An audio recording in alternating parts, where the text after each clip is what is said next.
d'informations publiques sur le secteur de la possession. Quelques mots d'abord sur les intervenants.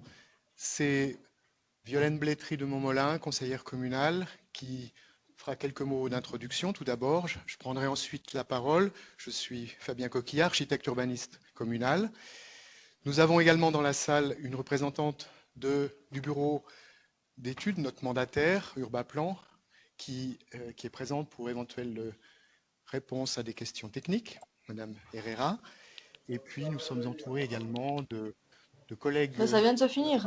Du service, Monsieur Robert Tissot, qui tout à l'heure vous passera le micro pour des questions. Et on remercie aussi notre secrétaire, Nathalie Schwab, qui prendra quelques notes de séance.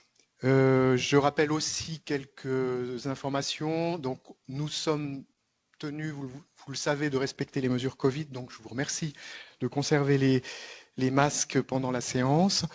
Nous prenons la liberté de les enlever par confort. T'arrives juste à m'aider à faire un truc, mon cœur. Nous estimons que ce sera plus facile pour vous de suivre et ça sera aussi plus facile pour nous de nous exprimer. La séance est retransmise également en visioconférence. Vous le savez, je pense que l'information a été donnée, ce qui nous permettra aussi, et je salue les personnes qui sont actuellement en ligne, ce qui nous permettra de recueillir les questions également par chat, et bien entendu, nous les prendrons comme les questions de la salle, nous les prendrons en fin de séance après la présentation. La séance durera environ 1h30. On a prévu environ 3/4 d'heure de présentation maximum et puis une large place pour les questions. Voilà, je crois que sur les aspects pratiques, j'en ai assez dit et je cède la parole à Madame Blétry de Montmolin.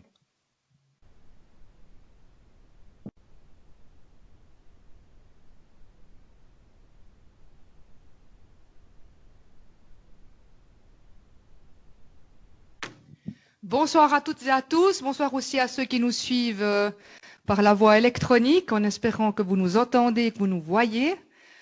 J'espère que tout le monde va bien dans cette période un peu compliquée. J'ai pas suivi en ce qui me concerne ce que le Conseil fédéral a dévoilé cet après-midi, mais on espère en tout cas qu'on arrive au bout du tunnel avec ce Covid. Merci de porter vos masques. Et puis c'est quand même agréable de vous voir en vrai, plutôt que de tout faire par Skype pour échanger, c'est quand même mieux. Et vous l'avez vu, vous l'avez entendu, on a vraiment envie de pouvoir échanger avec vous à cette séance publique, c'est très important. Et on va y consacrer en tout cas la moitié du temps de la séance pour répondre à vos questions, à vos interrogations et à tout ce que vous aimeriez savoir sur ce projet en l'état. Vous dire aussi que le but de cette séance, c'est de parler d'une modification du plan, de ce qu'on appelle dans le jargon du plan d'aménagement, avec une volonté politique de reprendre aussi ce qui s'est fait préalablement dans les communes parties à la fusion, c'est-à-dire Corcelles, Cormont-Drèche, Peseux, Valangin et Neuchâtel. Donc on est dans une continuité des institutions, une continuité des projets avec ce projet de la possession. Et c'est important aussi que vous puissiez le savoir, qu'on a repris ce projet des anciennes autorités et que tout simplement et tout naturellement, nous le poursuivons. Nous sommes ce soir en séance publique, comme on l'a dit, et puis nous pourrons échanger. Ensuite, évidemment que le projet va continuer d'évoluer avec une séance publique qui se fera encore en votre compagnie concernant plus spécifiquement le plan de quartier lui-même, c'est-à-dire le projet lui-même, qui n'est pas encore terminé aujourd'hui, il est en cours de construction, si j'ai envie de dire, avec les architectes, les différents bureaux mandataires. Donc toutes les questions n'auront pas de réponse encore aujourd'hui, mais elles auront évidemment des réponses dans quelques mois quand toutes les études seront terminées, vu qu'aujourd'hui on parle vraiment du territoire et du plan d'aménagement en tant que tel, plus que du projet lui-même. Je vais essayer de changer ça. Le déroulement de la soirée, on vous en a parlé, on va faire ça sur 5 points, avec le point 4 qui sont ces fameuses questions-réponses, discussions, notamment avec les gens qui nous suivent par Internet. Du temps, hein, pédaler. Voilà, je vous le disais, une commune fusionnée depuis maintenant déjà une année, qui a la volonté de reprendre les grands projets des 4 communes parties à la fusion. Et on en a beaucoup, des projets. Et c'est magnifique. On a une dynamique absolument extraordinaire sur tout le territoire. Rien que pour des projets de construction liés au logement, on va arriver gentiment à plus de 2000 logements qui vont sortir de terre d'ici 4 ans environ. Donc c'est un sacré défi parce que l'objectif c'est évidemment de remplir ces logements avec idéalement des nouveaux habitants parce que vous le savez comme moi que malgré la dynamique du canton, les différentes réformes, la dynamique de notre commune aussi, notre canton stabilise gentiment sa population, mais a besoin aussi d'attirer de nouveaux habitants. Et ces projets dynamiques dans la construction, notamment sur notre territoire, permettra, nous l'espérons aussi, d'amener un nouveau souffle à nos régions. Et la possession fait partie de ces projets et on s'en réjouit. Les autorités communales, élues depuis une année maintenant, ont repris en fait différents points politiques, de politique publique, des anciennes autorités des 4 communes. Vous avez peut-être eu l'occasion de lire à l'époque le fameux livre de la fusion qui mettait en avant différents objectifs, différentes visions de notre nouvelle commune et aussi beaucoup d'ambition. Et ce livre de la fusion a été repris dernièrement pour en faire un programme politique pour les prochaines années de notre législature. Et dans ces objectifs que nous avons, dans cette ambition que nous avons pour notre nouvelle commune, c'est notamment aussi de développer notre territoire, certes, mais de le développer de manière qualitative et surtout de faire de tous ces projets des projets mixtes, c'est-à-dire où on apporte de la mixité, où on apporte une vie de quartier, où on se sent un peu comme dans des petits villages, et ça vous est cher à vous. Moi aussi, je viens d'un village à la base, je viens d'Auvergne juste en dessous. Donc ça nous est cher et on veut absolument apporter cette vie dans les quartiers et pas penser forcément comme peut-être à l'époque, il y a plusieurs dizaines d'années, à des centralités très fortes dans les centres-villes notamment. Et là, c'est vraiment notre volonté d'apporter cette vie dans ces différents quartiers de notre nouveau territoire. Vous dire aussi qu'on a une immense chance dans cette législature. Alors c'est un immense travail, mais c'est une immense opportunité aussi. C'est que nous devons repenser notre territoire parce que l'architecte urbaniste communal vous le dira après, mais il y a des outils dans l'aménagement du territoire, il y a des planifications également supérieures qui viennent de la Confédération et du canton. Et on est maintenant, dans les prochaines années, en train de repenser le territoire par un nouveau plan d'aménagement local que l'on appelle les PAL. Peut-être vous avez entendu ce terme un petit peu barbare précédemment. Et puis, dans le cadre de ces réflexions, on peut justement amener notre vision, nos ambitions pour ce nouveau territoire, pour les nouveaux domaines qui vont se développer, et notamment ici, comme ce soir, pour ce quartier de la possession. Et puis, on peut justement penser ces projets en termes de développement durable, évidemment, environnement, qui sont des défis extrêmement importants que nous devons relever aujourd'hui, mais aussi en termes de mobilité, d'accessibilité, de mobilité douce notamment, mais pas que, toutes sortes de mobilité. On doit aussi penser nos projets, développer nos quartiers en termes de densification, mais avec des densifications qualitatives, comme je le disais précédemment. Tout ça pour apporter de l'attractivité à notre région et puis permettre à vous, les habitants de ces lieux, d'avoir une qualité de vie qui soit la meilleure possible. Voilà ce que je pouvais vous dire en introduction politique. Je vais maintenant, je crois, passer à la suite à Fabien Coquillat qui va vous expliquer justement ce que c'est exactement ces outils de territoire, notamment liés au droit supérieur depuis la Confédération jusqu'à notre commune. Merci. Alors voilà, vous avez à l'écran finalement le millefeuille des instruments d'aménagement du territoire au niveau suisse, qui commence bien sûr par le niveau fédéral tout en haut et qui se termine tout en bas par les instruments d'aménagement communaux. Alors en fait, la modification du plan d'aménagement pour le secteur de la possession, il s'inscrit vraiment dans les objectifs de la loi sur l'aménagement fédéral, cette loi que nous avons votée, on a voté il y a quelques années, et qui oriente le développement vers l'intérieur des agglomérations, mais évidemment un développement, une densification de qualité, comme on l'a dit tout à l'heure. Donc ce principe, on va le retrouver aux différents étages.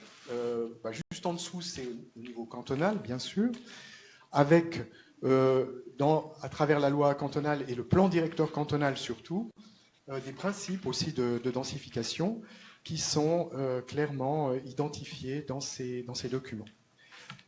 Il y a eu également, au niveau régional, vous le savez peut-être moins, mais des réflexions qui ont concentré finalement l'attention sur disons, la coordination entre les différentes communes. Donc au niveau de la région, c'était pour ce qui nous concerne la communauté urbaine du littoral neuchâtelois, plan directeur qui lui aussi a orienté vers cette densification mesurée et qualitative. Au niveau communal, alors là, pour ce qui est de la possession, je me réfère en fait à tout le travail qui a été fait en amont par l'ancienne commune de Corcelles-Cormondrech à travers son projet de territoire. Eh bien, cette densification se retrouve effectivement identifiée sur 5 pôles de développement stratégique que je vais vous montrer tout à l'heure. Et la possession eh bien, est un de ces pôles de développement, en particulier évidemment pour le logement. Ah, voilà. Alors, nous avons à l'écran justement le résultat finalement des réflexions qui s'étaient faites pour le projet de territoire dans les années 2019-2020 et où vous retrouvez sur ce plan les 5 grands secteurs, donc les Vernets avec la zone d'activité économique, sur les rues au-dessus du village de Corcelles, les Arniers plus à l'est, le pôle de gare de Corcelles-Peseux et puis la possession dont nous allons davantage parler ce soir. Encore une fois, lorsque nous avons repris le travail sur ces différents secteurs en 2021 avec la nouvelle commune, eh bien, nous sommes vraiment inscrits dans une continuité de ces réflexions sur l'aménagement du territoire. Venons-en donc à la possession. Ce schéma vous montre en fait, fait un état de situation finalement de l'intérêt de ce site, un lieu particulièrement propice pour une densification qualitative. Pourquoi densifier à cet endroit? Eh bien, d'une part parce qu'on est dans une position tout à fait stratégique, évidemment, c'est le cas de le dire, entre les 2 villages de Cormondrech et de Corcelles. On est extrêmement bien relié par les transports publics. Bien sûr, vous connaissez tous la ligne 101 qui passe juste au nord, et d'autant mieux relié aujourd'hui qu'avec la Ficelle et le passage sous voie, eh bien, ce secteur est maintenant particulièrement bien relié au nœud de transport public. Et puis, vous le savez aussi, hein, puisque c'est votre lieu de vie, ce secteur, c'est aussi au cœur de tous les équipements publics hein, qu'on a bien identifiés, qui sont les équipements sportifs, cette salle, l'ancienne maison de commune qui est un nouveau lieu pour l'administration communale, l'école bien sûr, et puis le château qui constitue aussi un lieu qui prend beaucoup d'ampleur grâce à ses activités culturelles. Alors, ce soir, on va surtout parler de la modification du plan d'aménagement. On viendra quand même sur des éléments concernant ce qui viendra ensuite, c'est-à-dire le plan de quartier et le projet. Mais ce qui nous occupe principalement et ce qui va être l'objet des discussions prochainement au Conseil général, c'est cette modification de ce secteur que là, on voit bien sur le plan, sur cette orthophoto, qui concerne cette zone marquée en trétillé rouge sur le plan qui constitue cet ancien verger de la possession. Vous retrouvez bien entendu aussi l'école immédiatement à l'est et puis le château avec son parc tout à l'ouest. Puisqu'on est sur cette image, c'est dire aussi que ces projets de développement ne sont pas nouveaux. Déjà en 1986, il y avait eu sur le périmètre, alors plutôt le périmètre le grand périmètre noir et blanc, qui était le premier périmètre de plan de quartier, un développement concernant disons une zone de villa, en fait, qui comportait 7 périmètres de développement pour des villas et des villas jumelles. Aujourd'hui, ce plan de quartier est considéré comme obsolète,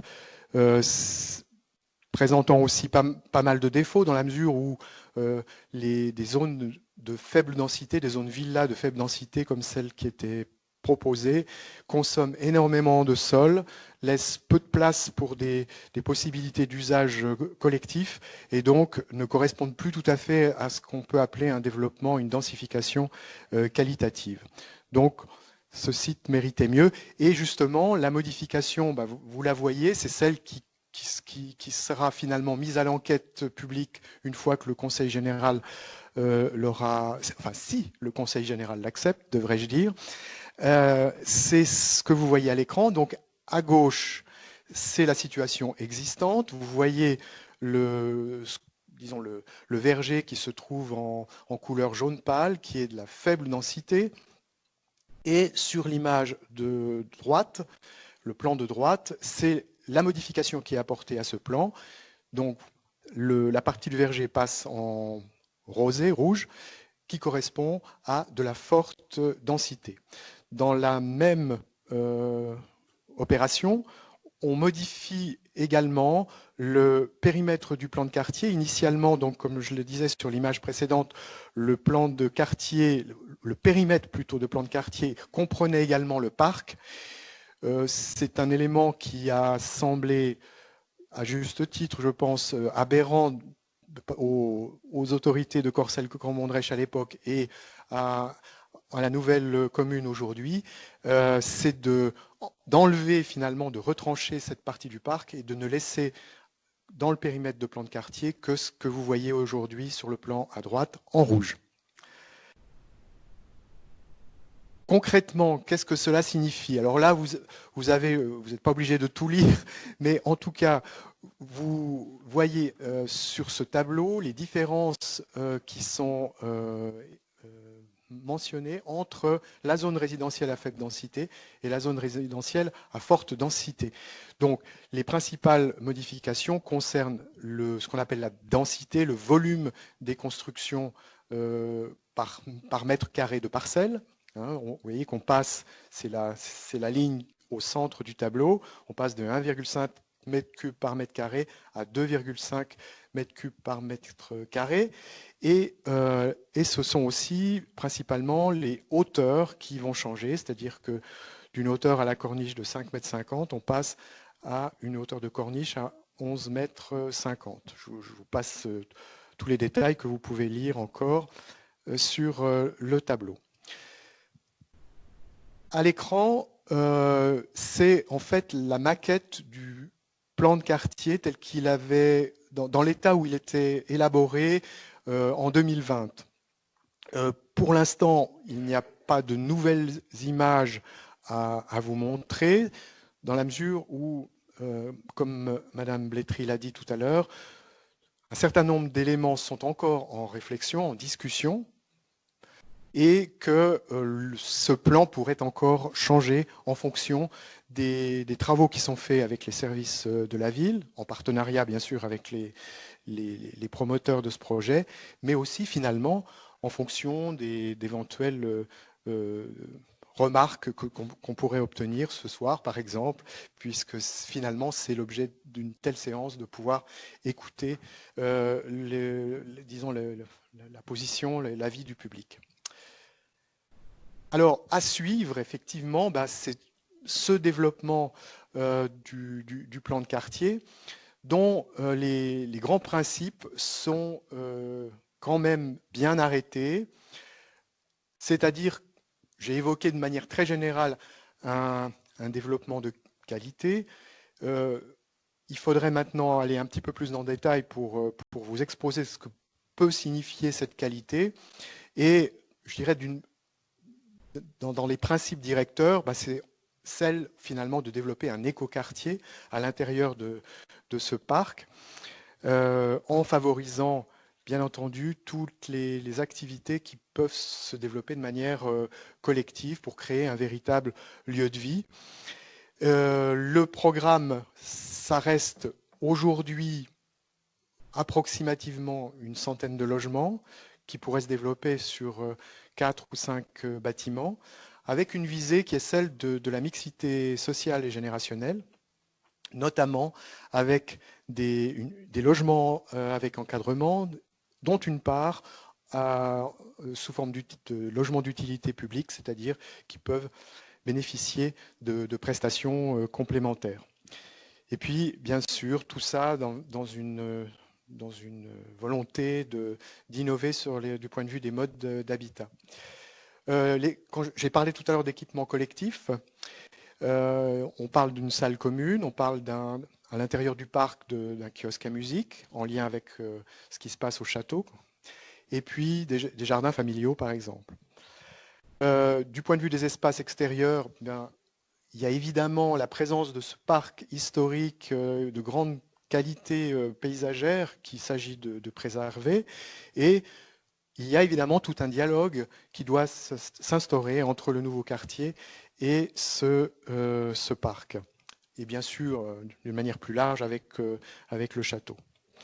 Du point de vue de la construction et de l'énergie, c'est aussi la prise en compte des objectifs de la société à 2000 watts, mais aussi des principes de construction durable, c'est-à-dire qui limitent l'énergie grise, c'est-à-dire toute cette énergie qui est nécessaire pour la mise en œuvre des constructions et qu'on a tendance à oublier en général quand on parle d'énergie. Voilà.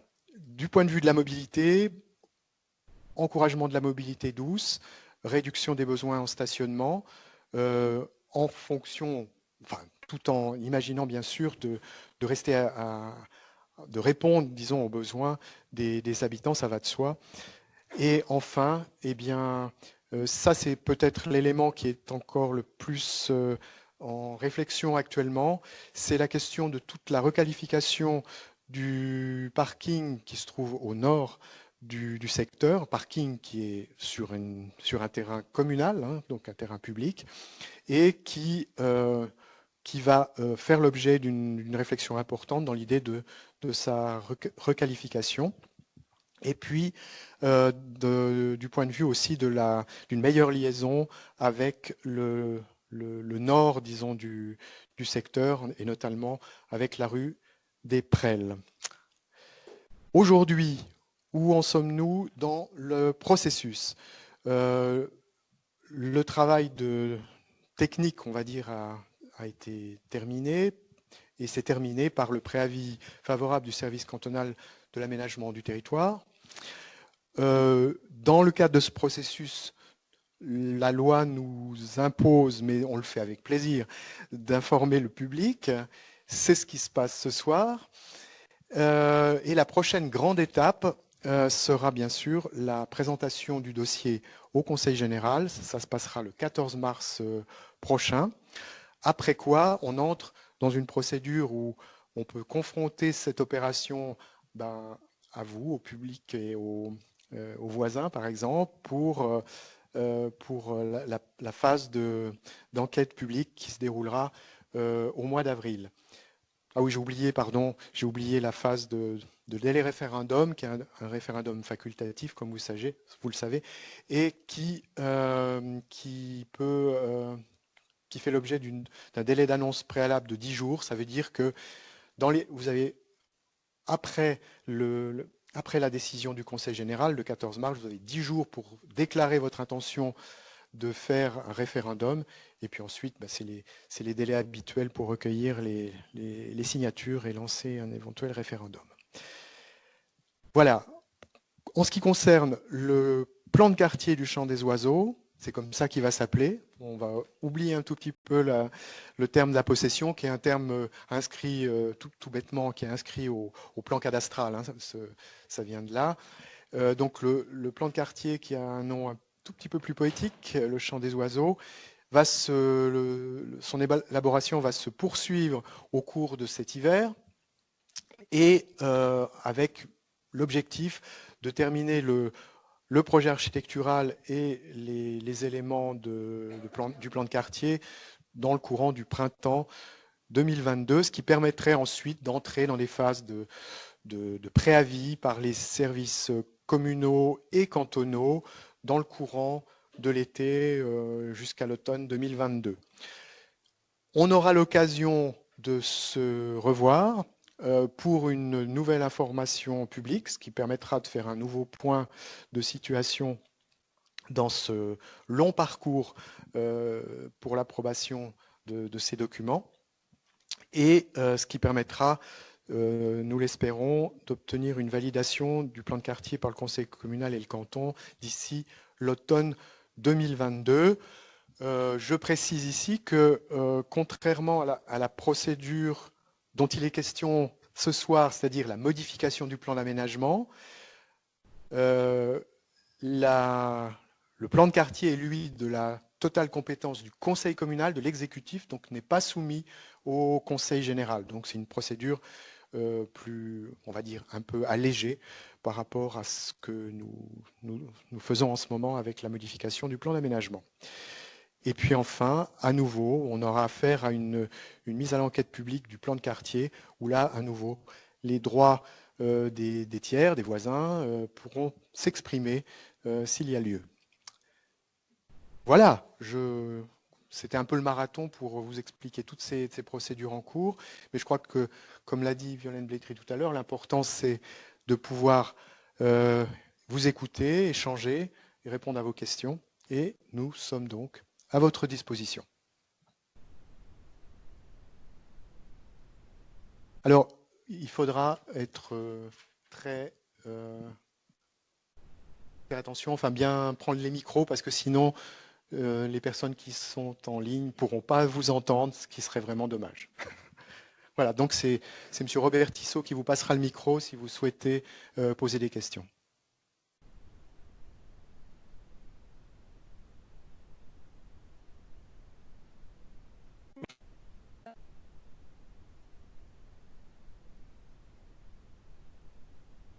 Merci.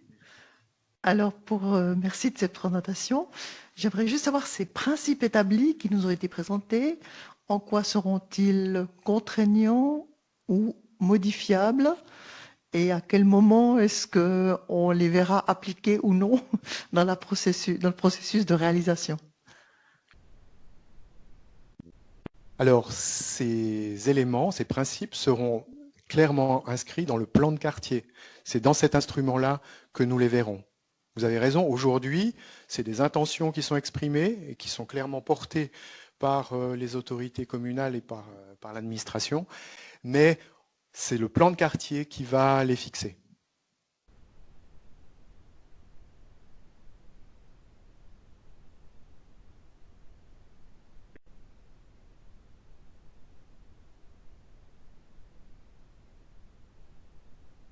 Bonjour, merci pour la présentation. Ce que je ne comprends pas, c'est exactement sur quoi va se prononcer le Conseil général. Qu'est-ce qui va valider, plan de quartier? Qu'est-ce que comprend le plan de quartier? Voilà. Alors voilà, exactement ce sur quoi le Conseil général va se prononcer, c'est sur la modification de ce plan, c'est un extrait du plan d'aménagement, et il va valider ou non la modification, le passage de la zone faible densité en jaune à gauche sur le plan de gauche, en zone de forte densité à droite sur le plan. Voilà. Donc c'est juste un changement de zone. C'est juste un changement de zone, mais qui est important puisque, encore une fois, vous l'avez vu, il instaure une densité réellement différente. Bon, il y a d'autres modifications que j'ai citées également. Hein, c'est la modification du périmètre du plan du secteur soumis à plan de quartier, hein, qui est réduit par rapport à la situation d'avant. Hein, donc le parc qui était auparavant dans le périmètre de plan de quartier est enlevé du périmètre.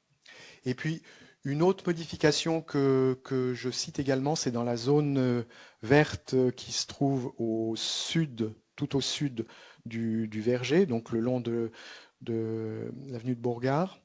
de la rue de Bourgard, pardon, la possibilité d'aménager quelques éléments de détente pour le quartier, ce que ne permettait pas en principe la zone verte telle que définie dans le plan d'aménagement et dans le règlement d'aménagement actuel.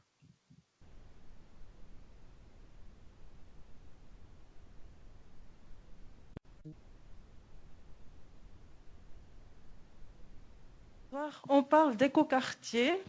On se trouve dans un endroit où il y a essentiellement des villas, un château, des écoles.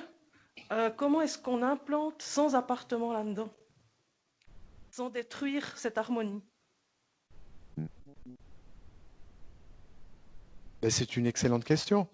De notre point de vue, la réalisation de construction en zone villa n'est pas toujours la meilleure façon de préserver la biodiversité, de préserver la nature. Oui, l'échelle des constructions change, mais nous sommes persuadés que une densification bien pensée, il faut le dire, hein, il faut pas que ça soit fait n'importe comment. Nous estimons que dans un site comme celui-là, la réalisation de bâtiments plus hauts, plus denses, permet certainement de travailler de manière plus satisfaisante avec la nature et avec les espaces collectifs pour finalement permettre aussi que la vie puisse s'installer plus facilement. Voilà. Alors je ne sais pas, ça me paraît un peu hypocrite, le nom du quartier en fait. Vous parlez de Champ des oiseaux. C'est un terrain où il y a énormément d'oiseaux aujourd'hui. Alors, vous permettez quand même qu'on commence à douter du nom que vous allez lui attribuer. Oui, alors c'est pas tout à fait nous qui avons attribué le nom de Chant des oiseaux, mais... mais est-ce qu'on y a pensé à ces animaux, aux renards qu'on voit passer, aux oiseaux qui chantent, etc., etc. Je pense, oui, on est en plein dedans. On est en plein là-dedans, oui.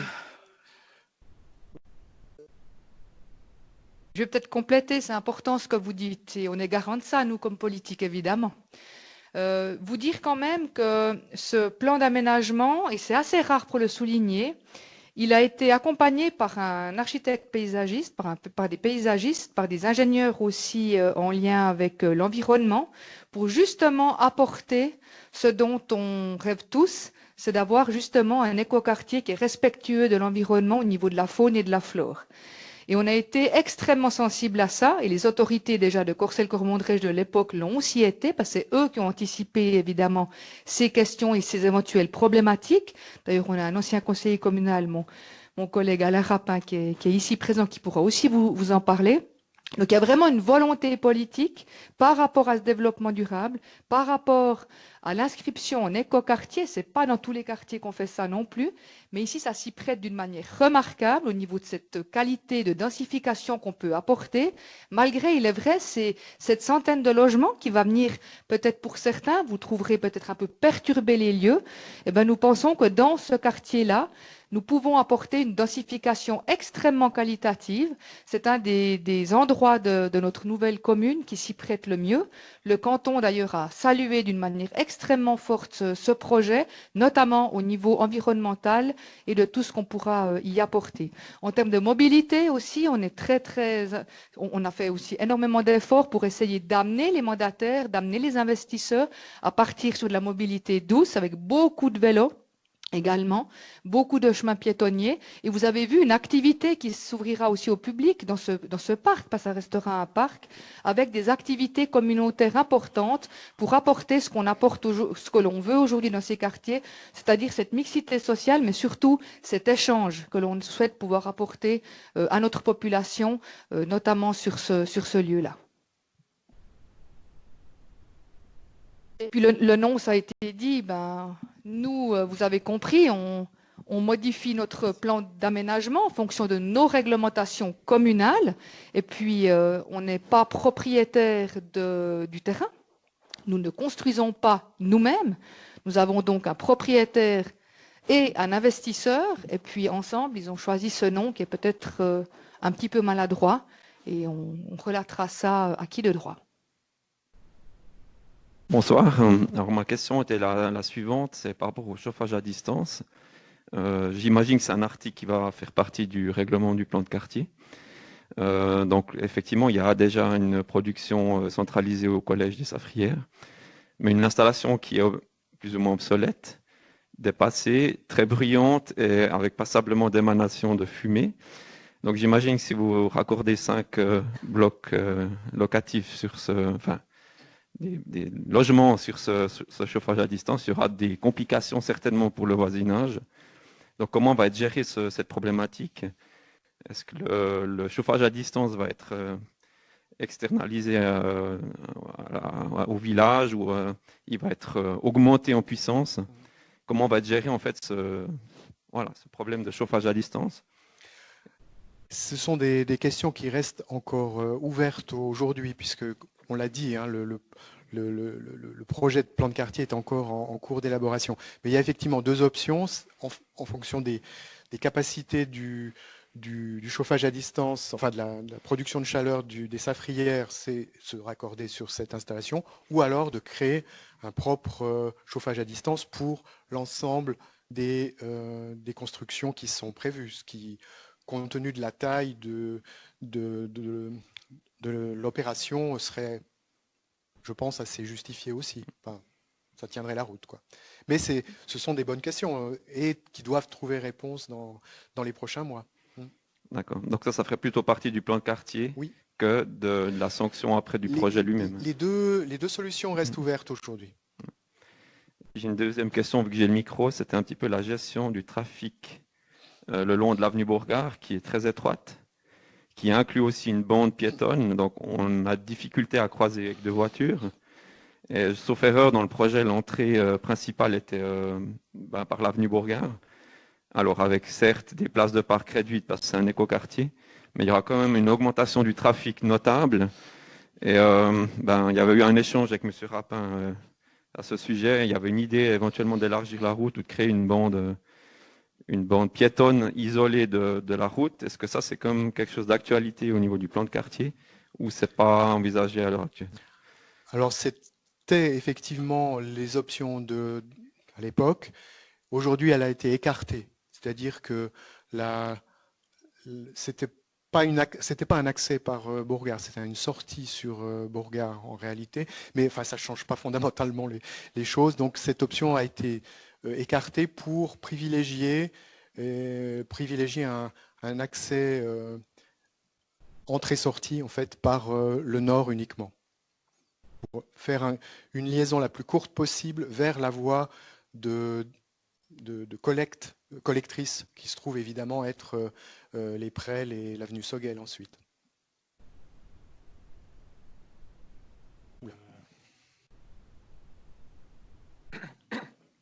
Bonsoir. Vu qu'on est dans la discussion autour du trafic et des voitures, en fait, on voit écoquartier, on voit densification qualitative, on voit qu'on ne peut pas être plus au centre de Corcelles-Cormandrèche, qu'on veut faire de la pleine terre, etc. Et là, au milieu, on voit parking souterrain. Est-ce que dans la logique de la ville qui veut être durable, qui veut donner un signal fort, là au milieu, c'est pas juste le quartier idéal pour dire les gens qui viennent habiter là, ils n'ont pas de voiture en fait?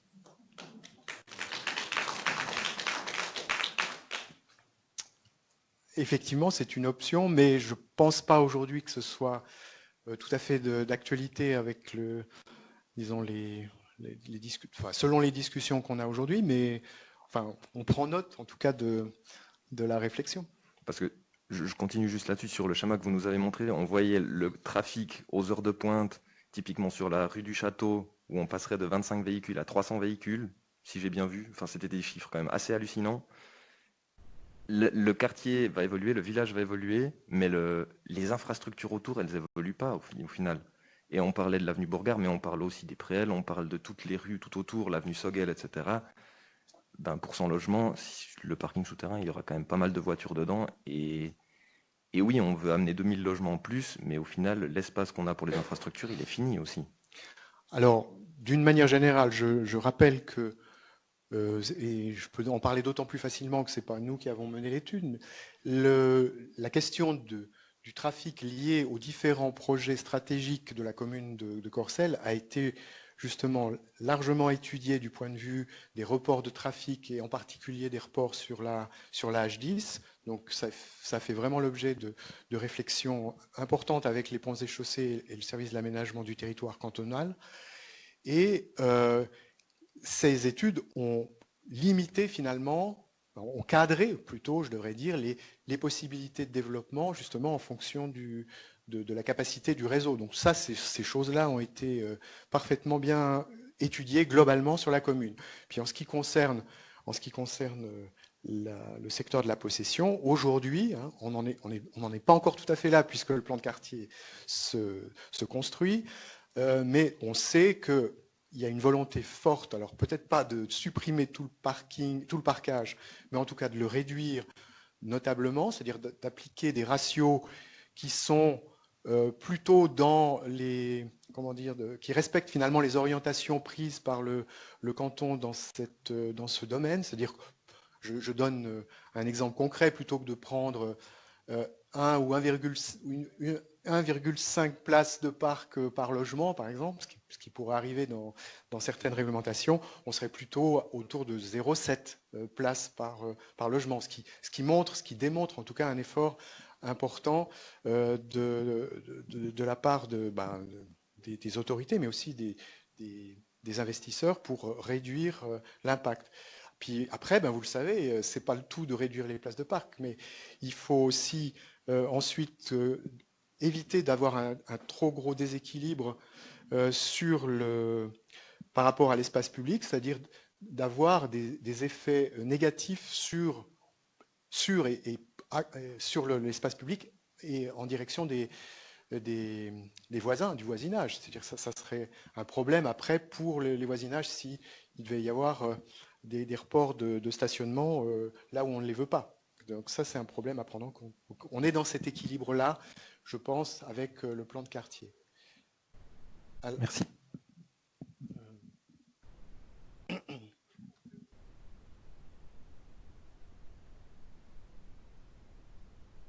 Merci. Juste un complément peut-être par rapport à ce qui était. J'ai eu la chance d'être à l'origine des 5 pôles et puis du développement de ce plan de quartier quand j'étais conseiller communal à Corcelles-Comandrèche, et je remercie la ville et la conseillère communale d'avoir repris le dossier parce que c'est vrai que c'est un beau projet. On l'avait mené en commission et quand on avait discuté aussi de la mobilité, c'est toutes des choses qu'on a abordées quand on a fait. Il faut s'imaginer que les gens disent aussi la mobilité, oui, peut-être pas tous les jours pour aller en ville travailler ou prendre le train à la gare à Corcelles-Comandrèche, mais le week-end, si je voudrais aller chez des amis ou prendre une voiture, avoir une place de parc, autant la mettre dans un parking souterrain qui est alors tout près de sa maison parce qu'on est mieux que la mettre à 500 mètres plus loin. Mais de nos jours, on peut plus pas supprimer les véhicules. Par contre, on les utilisera moins parce que essayer d'aller tous les jours en ville en voiture, vous préférerez plutôt prendre le train qui descend en 6 minutes au centre-ville. Par contre, le week-end, si vous voulez aller une fois skier ou aller ailleurs, votre voiture, elle sera toujours utile, puis autant qu'elle soit dans un parking que sur la voie publique, sur une place qu'on n'est pas tout à fait utile. Merci. Juste quelques questions aussi d'abord par ici.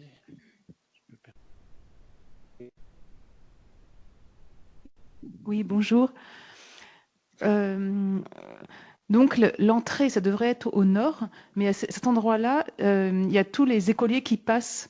Donc au niveau de la sécurité, c'est la question que je me posais. C'est la question que nous avons tout de suite posée aussi. Et on n'est pas en train de vous présenter le plan de quartier, donc puisqu'on n'a pas encore tout à fait les documents, mais cette problématique est prise en compte. Puis je peux vous assurer qu'aujourd'hui, on peut dire qu'il y a une bonne solution qui se dégage, qui sera nettement meilleure que la situation actuelle. Et en parlant justement des écoles, ça va faire venir beaucoup d'enfants, ce projet. Est-ce que les places dans l'école à côté vont suivre ?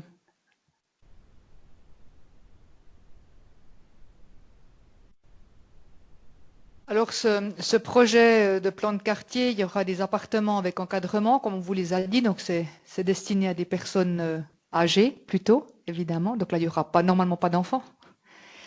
Et puis, il y aura évidemment pour le reste, pour les 2 autres tiers, évidemment la possibilité d'avoir des familles, on le souhaite, dans un lieu comme celui-là. Donc oui, il y aura certainement des enfants. Les analyses ont été faites par rapport notamment à la possibilité d'accueillir ces enfants dans les structures actuelles des différents collèges qu'on a sur le territoire. Et pour chacun des projets, évidemment, qu'on fait ces analyses-là. Et puis, si on remarque qu'on n'a pas assez de place dans nos collèges, eh ben, on rénove ou on construit. Notamment, vous l'avez peut-être vu, un collège comme les Parcs, on n'a pas fait simplement de rénover l'ancien collège, on en construit aussi un nouveau à côté. Parce que là, il y a un réel besoin. En termes d'accessibilité des écoliers, on fait évidemment tout avec les mandataires et évidemment les investisseurs. C'est dans le cadre du plan de quartier qui est en cours pour assurer la sécurité de nos enfants, bien évidemment. Donc ça, c'est une des priorités du projet et je crois qu'il y a des bonnes solutions qui sont en train d'être trouvées. Et puis en termes de place pour les enseignants, c'était ça votre question, je pense, par rapport à l'école. En tout cas, cette question, j'imagine, va venir. En voyant 2-3 personnes dans la salle, et c'est tout à fait légitime. Il est vrai que la politique du conseil communal, qu'il soit de l'ancienne ville de Neuchâtel ou des anciennes communes aussi, est d'éviter maintenant qu'on parque aux abords des collèges, justement pour des raisons de sécurité pour les enfants. Et des solutions sont en train d'être discutées avec ma collègue en charge de l'éducation dans notre nouvelle commune, Madame Nicole Bord, qui discute actuellement avec des représentants des enseignants et aussi avec les mandataires pour trouver des solutions pour justement éviter le parquage aux abords du collège. C'est pas tellement le parquage qui pose problème. C'est quand vous venez en voiture et que vous venez vous parquer que ça pose problème. Parce que c'est là que, évidemment, tout le monde arrive en même temps, c'est les mêmes heures. Par contre, on est bien conscient qu'il y a des enseignants ou des enseignements spécialisés qui viennent parfois juste pour 1 heure, pour donner un cours spécifique, une aide spécifique à un enfant ou à une classe. Et là, on doit trouver des solutions pour que ces personnes-là qui naviguent entre plusieurs collèges, avec leurs missions spécifiques également, puissent le faire de la meilleure des manières, sans tourner pendant 10 minutes, un quart d'heure pour trouver une place dans le quartier, évidemment. Donc des discussions ont lieu avec ma collègue, avec les enseignants, et évidemment que c'est un des points qui devrait pouvoir trouver solution dans le cadre du plan de quartier. Merci.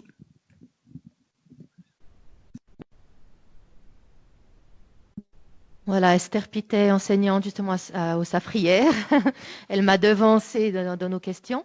Mais nous, voilà, notre réflexion aussi va donc à la commune, au canton. Il y a donc les Safrières qui ont 21 classes. Nous n'avons plus une seule place dans nos classes. Nous n'avons plus une classe de libre. Donc, c'est déjà très compliqué. Nous avons eu des 4 classes annexes qui ont été construites. Ces 4 classes annexes sont déjà pleines. Donc, où allez-vous mettre tous ces futurs enfants qui vont encore arriver? Et dans le souci aussi, ça sera encore après dans le plan de quartier, effectivement, nous avions le souci de ces parkings, en sachant qu'il y a des orthophonistes, il y a des personnes enseignantes qui viennent pour l'italien, il y a des enseignantes pour la couture, les travaux manuels, nous avons une secrétaire, nous avons 2 concierges, nous avons des gens ESPED, des enfants qui viennent, qui sont handicapés, qui ont besoin d'être proches du collège.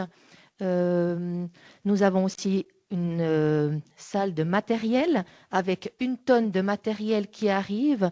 Nous avons un escalier qui n'a pas du tout d'accès avec une rampe. Donc le camion pour l'instant vient par le nord. Et si vous bouclez donc toute la partie nord, ce camion qui transporte 1 tonne de matériel ne pourra plus accéder.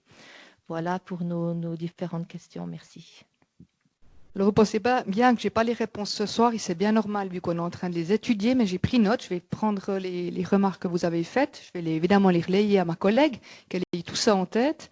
En tout cas, dans les discussions qu'on a au conseil communal à ce niveau-là, on est vraiment, on s'engage à trouver des solutions par rapport à ces enfants, par rapport à de l'enseignement spécialisé, par rapport aux différents besoins spécifiques, encore une fois, pour ce type d'établissement, pour votre école, on en est garant, mais il est vrai qu'il y aura des changements d'habitude à avoir aussi de la part des enseignants, et ça on accompagnera la démarche, tout en pouvant continuer d'accéder pour ceux qui en ont réellement besoin, comme vous venez de le spécifier. Donc j'ai bien pris note de tout ça, Et puis, on reviendra vers vous par ma collègue avec ce groupe de travail spécial école qui est apparemment mis en place. Et pour de nouvelles classes, comment avez-vous pensé la chose? Alors écoutez, on verra au niveau du plan de quartier combien est-ce que ça pourrait amener d'enfants. Donc il y a des statistiques qui sont faites dans chacun de nos collèges aujourd'hui qui nous permettent notamment de planifier les rénovations de nos collèges d'une part, mais aussi de planifier d'éventuels agrandissements de nos écoles. Donc on est dans cette planification aujourd'hui des différents collèges. Je vous parlais des parcs il y a quelques minutes, mais évidemment qu'on est en train de faire l'analyse pour tous les collèges avec des statistiques très précises par rapport à la population qui restera dans quelques années au niveau des enfants au moment où les gens viendront dans ce quartier. Donc on est en train de faire des projections, des analyses et des statistiques. Évidemment que s'il manque de la place, on va trouver des solutions comme on le fait toujours sur notre territoire. Merci.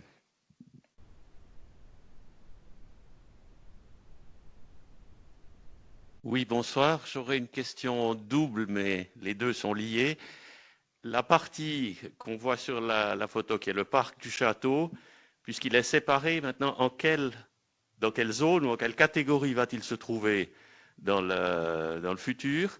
Et puis, une demande de Béotien, qu'est-ce que ça signifie requalification de la petite zone nord, place de Parc? Alors, s'agissant du parc, il est actuellement en zone verte, zone de verdure, pardon. Voilà. Et le restera. Donc, il n'y a pas de changement aujourd'hui. Bon, j'allais dire, on est sur une modification vraiment très partielle. Toutes ces réflexions pourront encore être, enfin, un certain nombre de choses vont être encore rediscutées, re-questionnées au moment de la révision complète du plan d'aménagement, hein, qui est la grande prochaine étape pour l'ensemble du territoire, donc les 4 anciennes communes. Mais disons que, très franchement, je pense qu'il n'y aura pas de remise en question de cette zone à l'avenir. Et qu'est-ce qu'on appelle une requalification? C'est faire en sorte qu'un espace qui, aujourd'hui, est dévolu à la voiture, puisse être vraiment utilisable et de qualité et utilisable par les habitants et en particulier par les enfants, par exemple, puisqu'ils sont tout près avec l'école. C'est ça que ça veut dire.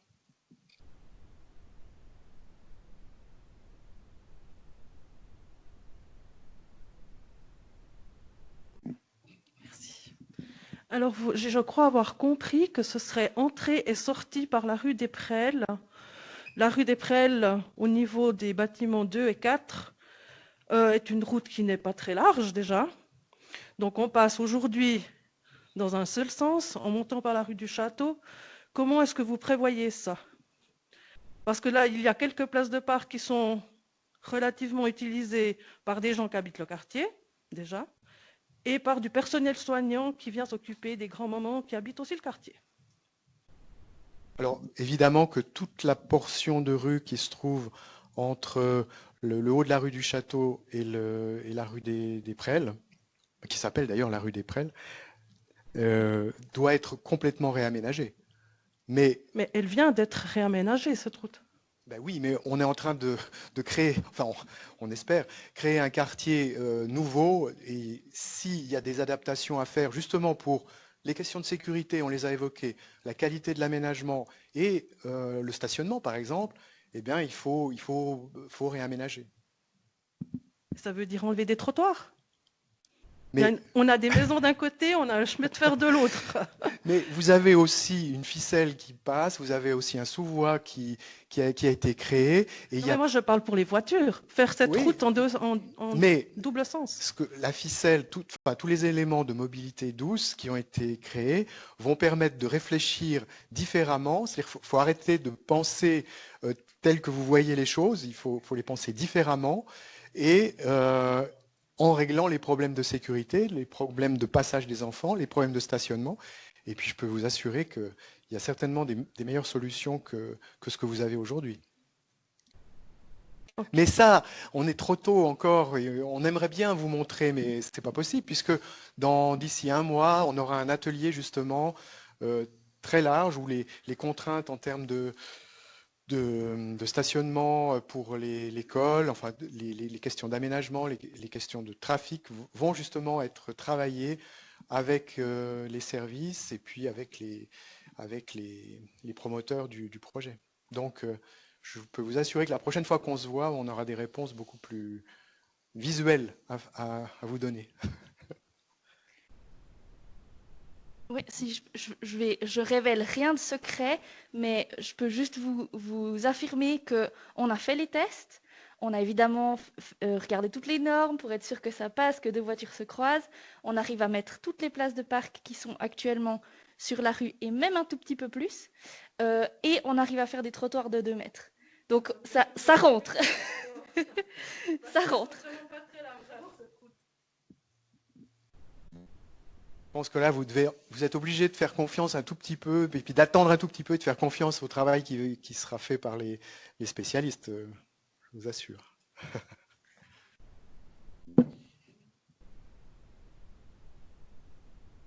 Bonsoir et merci pour votre information. Vous parlez de sécurité. Alors moi, je me retrouve, bon, je suis motard, je suis automobiliste, je suis cycliste, mais je suis aussi piéton. Et je remarque qu'avec tout ce qu'on fait, mobilité douce partout, ben, le piéton, il n'est plus en sécurité. Systématiquement, si je me balade, soit je dois faire attention parce qu'un vélo, se croyant tout permis, ensuite il est motorisé son vélo, donc pour moi c'est plus un vélo, c'est comme un vélo moteur. Donc il arrive à une certaine vitesse et il me touche le coude, parce qu'il vient par derrière sans avertir, je ne le vois pas. Mon épouse, elle s'est fait ramasser par une trottinette. Donc, vous parlez de confiance. Moi, j'ai plus confiance, excusez-moi, aux autorités qui font ces projets, parce que le piéton, il a été oublié. Voilà. Je vous remercie de votre remarque et évidemment que les autorités, que vous ayez confiance ou pas, mais je peux vous dire qu'on est évidemment très soucieux de ce qui se passe aujourd'hui sur l'espace public, vous avez raison, par rapport aux nouveautés qui arrivent, notamment électriques. Et c'est pas lié à ce quartier-là, c'est lié aux villes en général, aux villages en général. On a ces problématiques-là de trouver une bonne adéquation entre le piéton, le vélo, les trottinettes ou différents types maintenant de mobilité et évidemment les voitures, les bus, etc. On est vraiment garant de ça, mais on ne trouve pas forcément toujours les solutions. Alors on essaye parfois de faire des voies adéquates pour les uns et des voies adéquates pour les autres, en espérant aussi qu'il y ait une certaine éducation qui soit faite pour respecter ces voies. Parfois, c'est pas toujours possible. Et dans certains projets, on arrive à les réaliser. Mais on n'est pas à l'abri des accidents, c'est vrai, on en entend, on les vit aussi comme vous. Et on essaie de trouver des solutions quand les gabarits le permettent, quand les largeurs de route le permettent.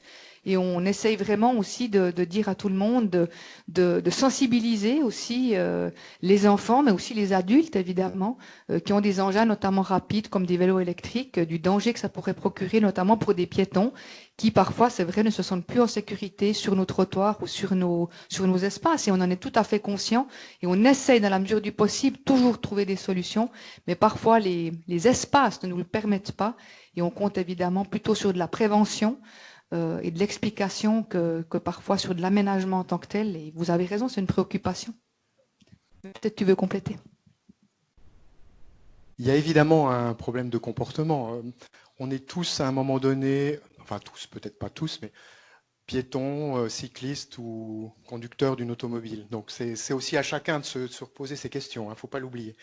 Mais ce que je voulais dire, c'est qu'il y a quand même, du point de vue de l'aménagement du territoire et de l'aménagement de l'espace public, il y a des nouveaux paradigmes aujourd'hui qui se mettent en place. C'est-à-dire que on part finalement de l'usager le plus faible pour réfléchir. Je ne vous dis pas que c'est ce qui se fait ou ce qui s'est fait jusqu'à présent, mais en tout cas, c'est une tendance actuelle. Quand on réfléchit maintenant aux aménagements d'espace public, on part de l'usager le plus faible. Puis après, on remonte, et puis évidemment qu'il faut à un moment donné Il y a forcément des conflits qui vont apparaître, il faut les régler au mieux en fonction de l'espace à disposition, des gabarits, etc. Et c'est compliqué, mais je peux vous assurer que, en tout cas, c'est comme ça désormais, on essaie de travailler. Encore mettre une remarque. Donc je trouve le pire qui a été fait maintenant, c'est les trottoirs qui sont biaisés et qui permettent aux voitures de monter sur le trottoir.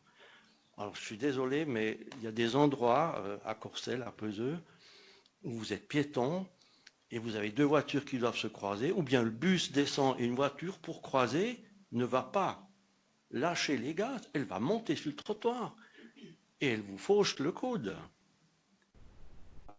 Où est la sécurité du piéton? S'il vous plaît, essayez de regarder ça. Merci. Merci. Bonsoir, je n'ai pas une question, mais une remarque. Si l'on regarde ce magnifique parc que l'on a à disposition, respectivement cette zone verte qui est à disposition du quartier, vous nous parlez maintenant d'un écoquartier, c'est bien. Je constate par contre que toutes les constructions se jouxtent la parcelle de l'école. Cette école, on nous l'a dit, il y a beaucoup d'enfants, le préau est petit et je pense qu'il y aurait encore possibilité de parler avec le promoteur pour qu'on évite de construire exactement en limite de propriété ou près de la limite de propriété du côté de l'école. Ça dégagerait une surface éventuellement pour les enfants et en tout cas ça éviterait de les enfermer dans du béton. Merci. Merci de votre remarque. Elle nous interpelle aussi évidemment et ça fait partie des réflexions qu'on a dans le cadre du plan de quartier justement. J'espère qu'on ne vous embête pas trop en vous disant toujours la même chose, mais c'est la vie. Par contre, ce que je peux vous dire, par exemple, dans les premières solutions qu'on essaye de chercher en lien notamment aussi avec les discussions avec l'école, c'est que ces zones qu'on a ici de parking actuel et ici en bas de parking aussi actuel, on aimerait aussi pouvoir les rendre à l'école, pouvoir les rendre aux enfants. Parce qu'il y a un manque de place, on est conscient, on a ce retour là de l'école et des enseignants et des enfants. Donc on est en train de voir comment est-ce qu'on peut concilier un aménagement supplémentaire pour les enfants dans le cadre de l'école, en enlevant, c'est sûr, des places de parc, tout en apportant des solutions qui sont aujourd'hui à l'étude pour permettre à cet enseignement spécialisé, à des enfants qui doivent venir tout près, à des camions de livraison qui doivent aussi venir, à des concierges ou que sais-je, j'ai noté votre liste, je vous promets que j'ai pris note, de trouver aussi de la place tout près du collège. Donc oui, on essaye de bénéficier et d'analyser chaque petite zone autour de cette école, aussi pour lui rendre une partie de nature, de verdure et d'espace pour le jeu et la détente pour nos enfants. Et vous avez raison, c'est une bonne remarque.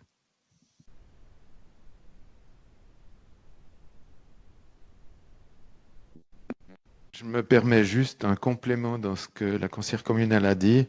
Dans la réflexion de départ aussi qu'on avait du changement de plan d'aménagement, l'idée, moi j'ai eu des enfants qui ont fait toute leur scolarité aussi aux Safrières.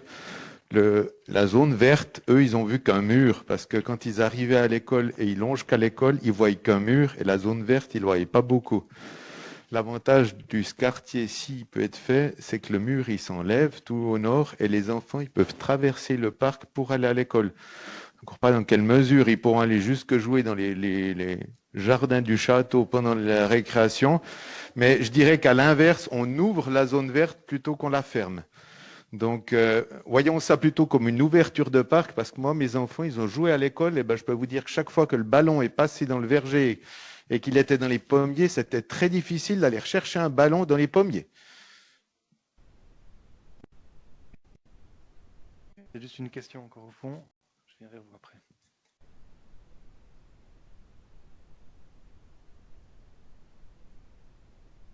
Merci. Question que si le Conseil général venait à refuser cette modification, que se passe-t-il pour cette zone? Bon, ça n'arrivera pas, mais si ça devait arriver, on compte sur vous, Madame Galland. Non, vous avez raison. Ben, les alternatives, c'est compliqué. C'est qu'on ne pourra pas densifier parce que ce serait un refus d'une densification supplémentaire sur cette zone. Donc, qui dit refus d'une densification supplémentaire, c'est de reprendre éventuellement le projet avec la densification actuelle et construire un projet beaucoup plus raisonnable là-dessus. Maintenant, je ne suis pas sûre qu'on trouve le promoteur qui soit d'accord de le faire et puis pas sûr non plus que la propriétaire des lieux le fasse. Et ben, ce sera une question qu'on espère ne pas devoir se poser parce qu'on croit à ce projet et on croit à cette qualité de densification à cet endroit-là qui nous paraît être un des endroits les plus adéquats actuellement sur notre commune. Je ne sais pas si Fabien, tu veux compléter? Bon, un tout petit complément, c'est que dans cette hypothèse, de toute façon, on devra se reposer des questions dans le cadre de la révision globale du plan d'aménagement. C'est-à-dire que on ne serait plus dans la situation où on peut revenir ponctuellement sur ce secteur pour savoir si on va le densifier ou pas. Non, ça voudrait dire qu'on reprend une réflexion globale à l'échelle du territoire et puis qu'on revient dans 2 ans, puisque c'est à peu près l'échéance, avec une inscription peut-être quand même d'une densification, mais à l'échelle du territoire global, quoi. Mais pourquoi pas, par exemple, intégrer la bibliothèque, qui est aussi trop étroite pour l'actuel bibliothécaire, créer aussi un espace école en incluant vos maisons. Réflexion ouverte. Bon, je crois qu'on ne peut que noter, hein. Et puis je rappelle quand même que ce ne sont pas nos maisons, hein. Juste précision. Pas encore. Au vu des discussions qu'on a eues jusqu'à maintenant, je crois qu'on peut dire que la nature dans cette zone et la biodiversité dans cette zone sont clairement condamnées d'une manière ou d'une autre. Là, on voit sur ce schéma le nombre d'arbres qui vont devoir être enlevés. Est-ce qu'il y a des mesures de compensation d'une manière ou d'une autre qui sont prévues? Ou une obligation quelconque au niveau du promoteur de faire quelque chose à ce niveau-là? Oui. Non, mais là, je ne vais pas rentrer dans les détails parce que là, on va avoir une discussion très technique. Mais oui, les mesures de compensation sont prévues. Mais il faut aussi poser la vraie question qui est quel est le niveau de biodiversité sur un verger tel qu'il est aujourd'hui. C'est aussi une question qui doit se poser dans l'analyse. Voilà. Peut-être juste en complément aussi, se poser la question de la qualité actuelle du verger et de sa vétusté. Parce qu'évidemment, quand on voit une image comme ça, on n'a pas envie d'enlever ce qu'on voit là. De toute manière, ce verger ne pourra pas encore vivre quelques années parce que selon des études qui ont été faites par des spécialistes, il est extrêmement vieux et de toute manière, on devrait faire quelque chose de différent. Donc, c'est une opportunité, évidemment, dans le cadre du plan de quartier, de se poser toutes ces questions.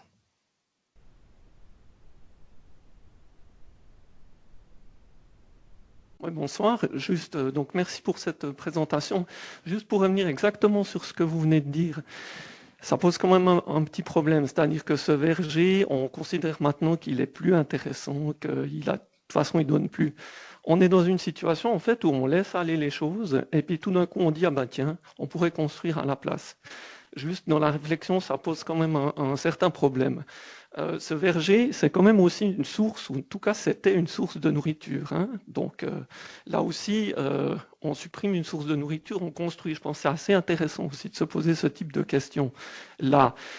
Moi, j'entends bien la question du développement qualitatif, de l'environnement dont on parle beaucoup, des écoquartiers.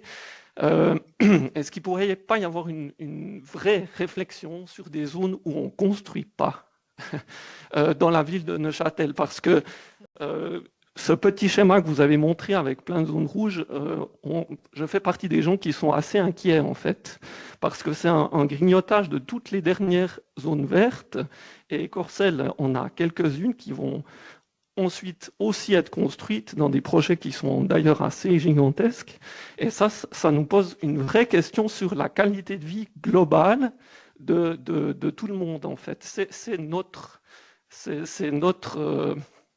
ressources aussi Alors la construction, c'est aussi une ressource, mais pensons quand même aux conditions de base de notre vie.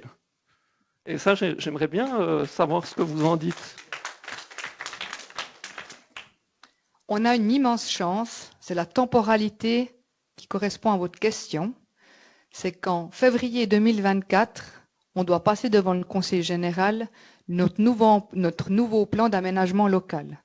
Donc tous les 15 ans, on doit se reposer ce genre de questions par rapport à ce qu'on veut sur notre territoire, par rapport à la place libre que l'on veut garder sur notre territoire, par rapport à des projets de densification sur certaines parties de ce territoire, et on y est en plein.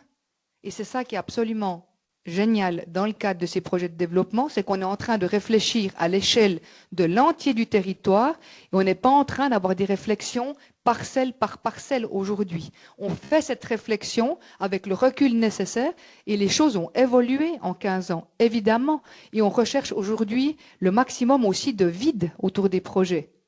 Mais quand je dis le vide, c'est ce dont vous parlez. C'est cette nature, c'est cette biodiversité qui doit entourer les quartiers, tout en n'oubliant pas qu'il y a certaines zones qui sont et qui peuvent nécessiter des changements d'affectation parce que nous pensons qu'il y a une densification supplémentaire qui peut être faite en fonction des analyses qui sont les nôtres. Mais évidemment que ces réflexions, on est en train de les faire. Évidemment qu'on les fait avec des spécialistes, on les fait aussi avec une commission politique pour pouvoir amener évidemment ces solutions dans le cadre de notre PAL d'ici 2 années. Je ne sais pas si tu veux compléter, mon cher Fabien.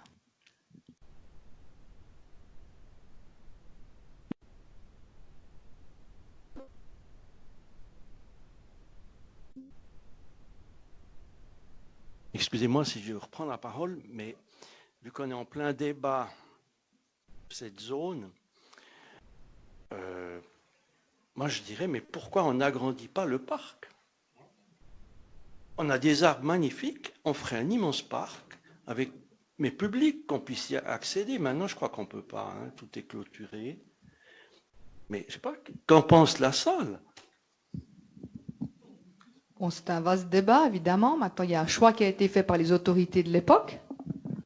Il y a un choix de du propriétaire des lieux qui a été fait également.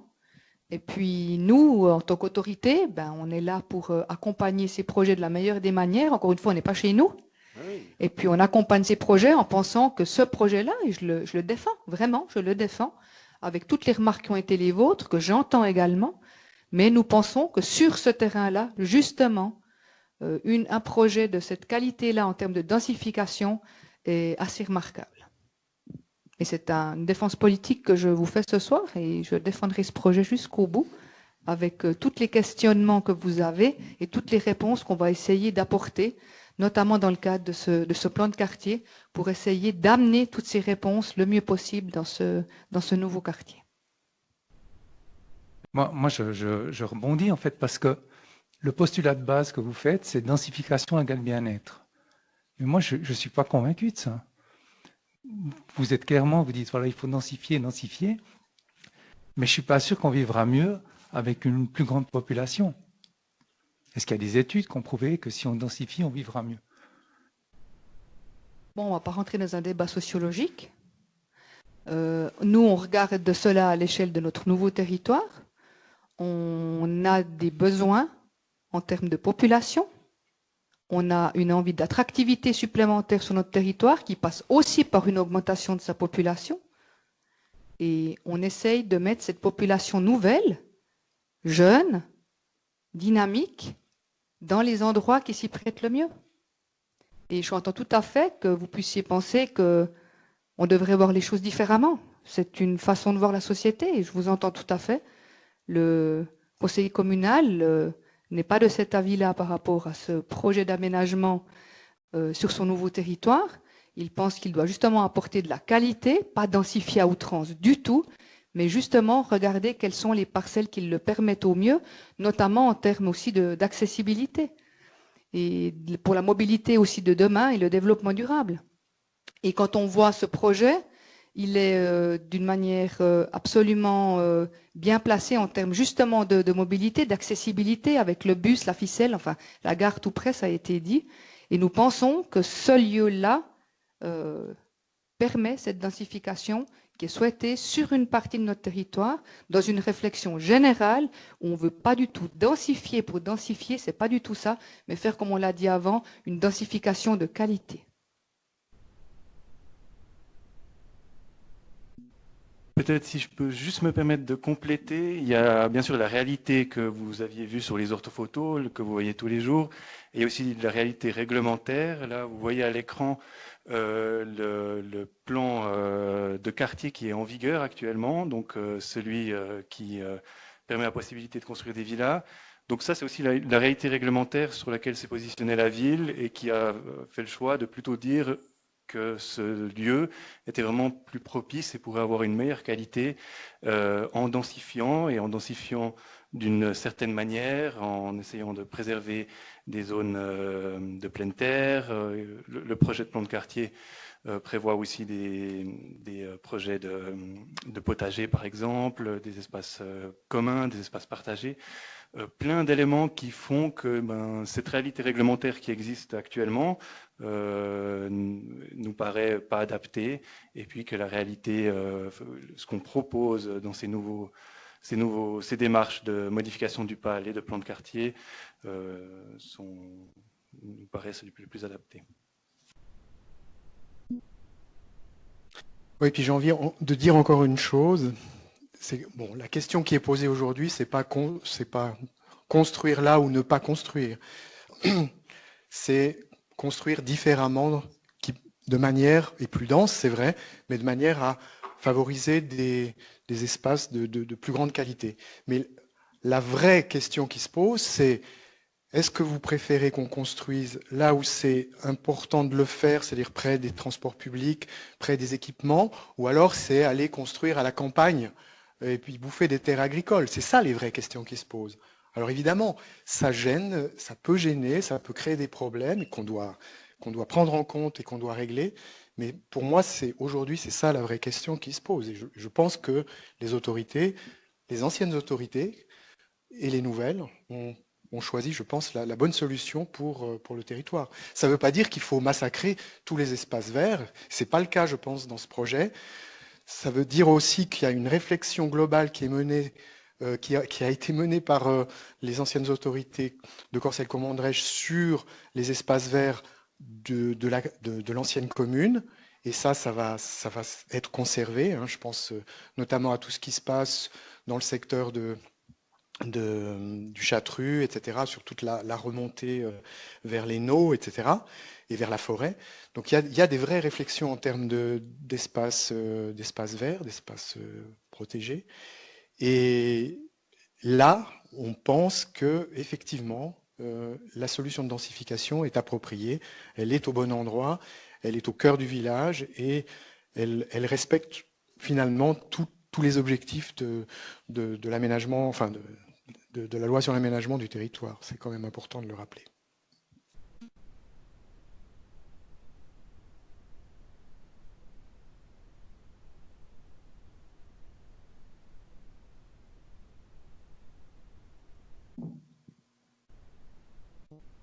Alors, moi, j'ai envie d'apporter une note positive à ce projet en disant que pour moi, un plan de quartier là, avec de la mixité, aujourd'hui, on parle de plus en plus du maintien à domicile des personnes âgées. Donc, c'est ça, en fait. C'est dans un pôle où on a effectivement de la mobilité douce, on apporte la possibilité d'avoir, comme on l'a par exemple au foyer de la Côte, où on voit qu'il y a un manque de place flagrant de logements adaptés.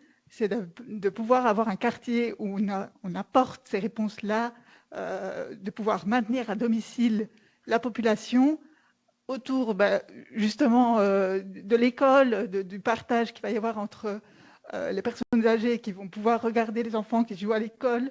Donc ça, c'est vraiment intéressant, beaucoup plus que d'avoir des villas où chacun est cloisonné dans sa petite maison et où il n'y a pas ce partage justement de quartier. Voilà.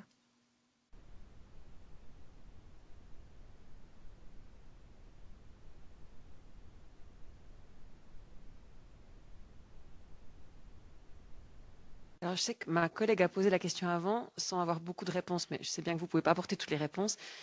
Je parle pour l'école. On a vraiment en tête le souci de l'agrandissement de l'école. quand on voit qu'il y a 4 autres projets dans la commune qui vont accueillir du monde, depuis 25 ans que j'enseigne à Corcelles, ça a été tout le temps la préoccupation de l'école. Depuis que je suis là, il n'y a jamais assez de place. On a construit, mais pas assez.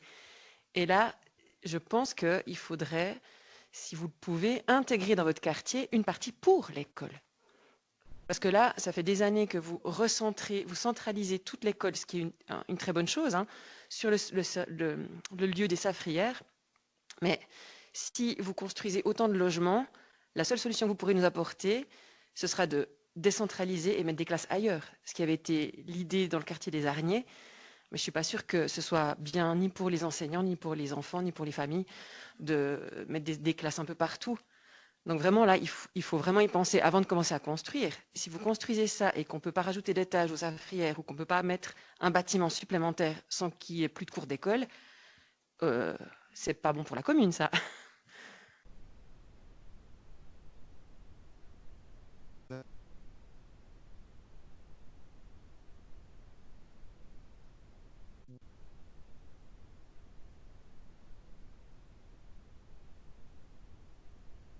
Oui, je crois aussi. Je permets juste de parler au micro pour les personnes qui nous suivent sur le chat et sur qui j'ai écrit aussi s'il y avait des questions. Je vois aucune question qui s'est affichée, mais si quelqu'un veut activer son micro pour poser des questions, il est le bienvenu encore maintenant.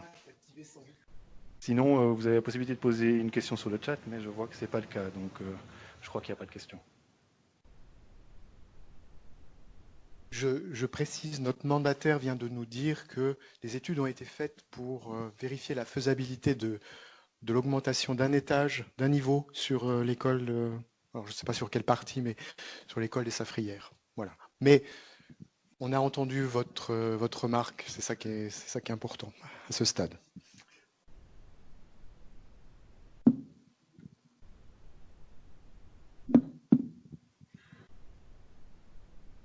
On veut frustrer personne. S'il y a encore des questions, vous comprendrez bien qu'on est dans une phase un peu intermédiaire. Hein, maintenant, on n'a pas toutes les réponses à vos questions qui sont tout à fait légitimes. Puis je crois qu'on peut dire qu'on se réjouit de vous revoir à la prochaine séance publique de cet automne. J'imagine qu'il y aura énormément de questions d'ici là. On espère qu'on aura aussi, nous, beaucoup de réponses. On espère qu'on trouvera les compromis souhaités par les uns et les autres pour porter ce projet d'une manière positive et qui soit accepté par le plus grand nombre pour le bien-être de notre population, de vous habitants de Corcelles-Cormont-de-Rèche, en espérant que vous serez, comme nous, la majorité en tout cas, séduits par le projet qui va sortir à cet endroit, même si vous avez des craintes qui sont tout à fait légitimes. En tout cas, je voulais vous remercier au nom des autorités de la ville d'être venus, malgré la situation sanitaire, de nous avoir suivis aussi sur Skype, pour ne pas le nommer. Et puis, on vous souhaite évidemment un bon retour chez vous. Et puis, prenez soin de vous. Et puis, encore une fois, merci d'être venu et on se réjouit de partager tout ça prochainement avec vous. Un grand merci.